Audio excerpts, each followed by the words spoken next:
салому дуруд ба мухлисони бошгоҳи Барселона ва канали СОҒИБИ. Нимовизадгари Барса Ферран Юдгла карьерашро дар яке аз дастаҳои Белгия идома медиҳад. Дастаи Ливерпул аз трансфери Гави даст кашид ва ӯ шартномаашро бо Барселона ба наздикӣ давом медиҳад. Челси фаворити асосӣ барои ба имзо расониндани Дембеле гардида барои шартномаи 4 сола пешниҳод намудааст, чунки ПСЖ аз варианти гузариши Усмон даст кашид. ҳамлагари Ливерпул Муҳаммад Салоҳ шартномаашро бо даста давом намедиҳад ва ҳамчун агенти озод ба Барселона мегузарад. Имрӯз дар бораи ин хабарҳо пурра бароятон маълумот медиҳем. Аз шумо мисли ҳар вақта лайк ва дар канал обуна шудан, аз мо бошад ҳар рӯз қариб видеои нав баровардан. Акун дар ягон ҷо баъз дур шунед, мо бошад сар мекунем.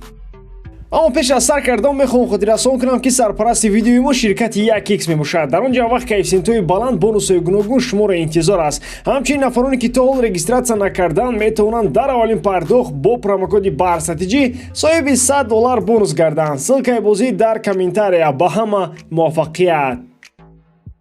Нимовизадгари Барселона Ферран Юдгла имсол дастаро тарк намуда карьерашро дар чемпионати Белгия давом медиҳад. мувофиқи хабари Фабрицо Романо Каталониё Юдглаи 23 соларо ба маблағи 6 миллион евро ба дастаи Брюге мефурӯшад. дар қарордоди онҳо боз маблағҳои иловагӣ низ вобаста ба натиҷаҳои Юдгла дар оянда дар дастаи Брюге дарҷ гардидааст. ҳафтаи оянда ҷонибҳо расман трансфери нимовизадгарро эълон хоҳанд кард. Юдгла дар мавсими имсолаи Ла Лига дар 6 бозӣ ширкат варзида ба задани 1 гол мушарраф гардид.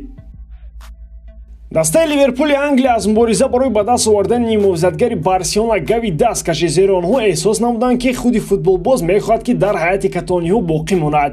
Ливерпул омода буд ки маблағи 50 миллион евро ки дар шартномаи ҳозираи Гави бар ивази қатъ гардидани шартномааш дарҷ гардидааст пардохт намояд, вале дар охирин муддат тасмим гирифт ки аз фикри худ даст кашанд, зеро Гави қатъан мехост ки шартномааш бо Барселона давом ёбад. нимовизадгари 17 солаи Барселона аз ҷониби бошгоҳ расман пешниҳоди идомаи шартномаашро қабул кард ва интизор меравад ки дар рӯзаи наздик Гави онро имзо мекунад. бо имзо намудани шартномаи нав Гави дар дараҷаи футболбозони ҳайати асосии Барселона маош хоҳад гирифт ва ҷубронпулии бошгоҳ барои қатъ кардани шартномааш 1 миллиард евро дарҷ гардидааст. дар мавсими имсола Гави дар 46 бозӣ иштирок намуда 2 голу 5 партофти головар анҷом додааст.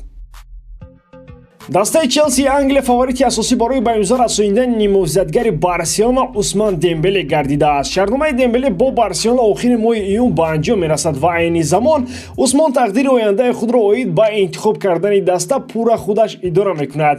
тибқи хабарҳои охир Челси дар масъалаи Дембеле пешравиҳои калон кардааст ва молики нави даста Тод Боули мехоҳад ки Усмонро трансфери аввалини худ дар ин даста гардонад. сармураббии Челси Томас Тухел бо Дембеле дар Боруссия Дормунд якҷоя кору фаъолият намуд ва барои пайвастани Усмон ба ҳаяташ муқобил нест. Дембеле ду варианти идомаи карьерашро дорад: ё шартномаашро бо Барселона давом медиҳад, ё ин ки ба Челси мегузарад. варианти ПСЖ пурра аз байн рафт, чунки Дембеле умед дошт ки дӯсти ӯ Килиан Мбаппе ба роҳбарияти ПСЖ фишор меоварад, то ки онҳо барои Усмон пешниҳоди шартнома бо маблағи гарон намоянд, вале эҳтимолан Мбаппе ин корро накард ва ПСЖ низ тамоман аз варианти гузариши Дембеле баъди рафтани директори варзишии бошгоҳ Леонардо даст кашид. Челси ба Усмон шартномаи 4 сола пешниҳод намуда тамоми талаботҳои молии футболбозро қонеъ гардонидааст.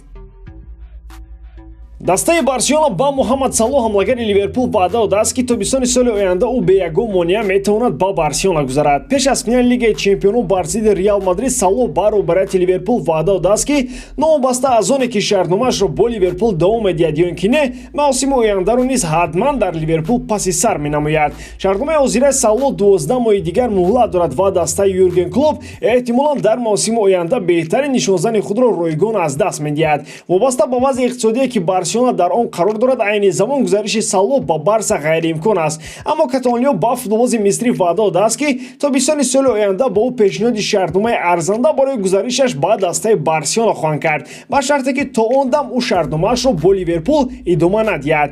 ваъдаи Барселона монеи бузурги барои идома додани шартномаи Салоҳ бо Ливерпул аст, зеро худи Салоҳ эҳтимолан тасмим гирифтааст ки ба Барселона мегузарад. ба фикри шумо дӯстон, оё гузариши Салоҳ тобистони соли оянда ба Барселона зарур аст ё ин ки бояд каталониё такя ба футболбозони ҷавон намоянд? ҳатман ақидаҳои худро дар ин бора дар комментария нависед.